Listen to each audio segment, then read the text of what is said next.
absolutely phenomenal in this play called Who's Coming for Dinner. So can you just tell me your name so that I can tell other people how inspiring you were? My name is Darlene Ellis. Okay. And how hard was it to portray and give your voice and just be so yourself? Like how hard was it during the play? I remember one of my nieces told me that that's how I am anyway, but I don't believe her. But it's like all about watching the snow is nice. when you get the words and you get the lines, Yeah. you learn. You learn just by getting into character with the individual. All you got to do is read the lines and see what they're like and where they came from, what their history is.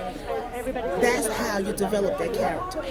But also like how hard is to memorize the lines. You had a major role in this play, like you had a very long role. So how many years have you been practicing that you could memorize all these lines? It's just try there. Just do it. Just do it. That's all you have to do. Did you ever forget? And Yeah. so what's your cheat sheet? Yeah, you just go. I forgot some stuff tonight. But nobody else noticed. Okay. But it's like you know the lines. If you know the lines, then you're good. And how much have you been rehearsing for this one play that you for this played? one, we really, as a team, we didn't have that many rehearsals. How many were they? We had 4 on the stage.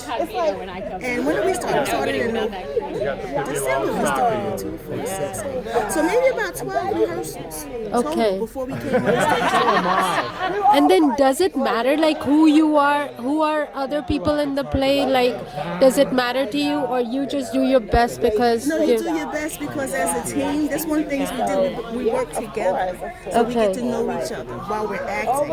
Okay. So that helps a lot to know who you're working with. And just have a relationship, and we try to get relationship.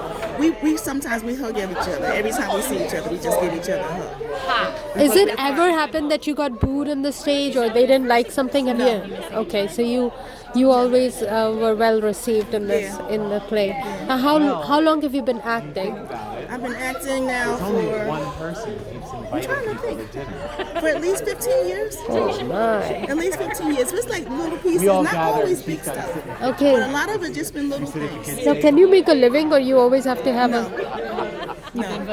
Oh God. I don't make a living like this. This is what you do with someone who loves to act and you love the theater and you want to be a part of it. Then go for it. Oh my. And Go for it. that's like me. I do comedy, and I cannot live for it. So it's like your passion and you love it. Yeah. Okay, So but you do that. yeah. So 'Cause now. everybody here still have dreams. So now all the people who you think are like my friends who are like unsuccessful in making theater, you say you still go for it, keep going for it because it's fulfilling for you. Yeah, go for it. If that's what you want to do, go for it. Just whether the success comes right away or not, just do it for your heart. Okay. Yes, it wasn't always successful for me. It wasn't. But I how do you kept feel? going. How do you feel as a black woman having a voice to express yourself? Do you feel like now we have progressed? Because And I want to do more.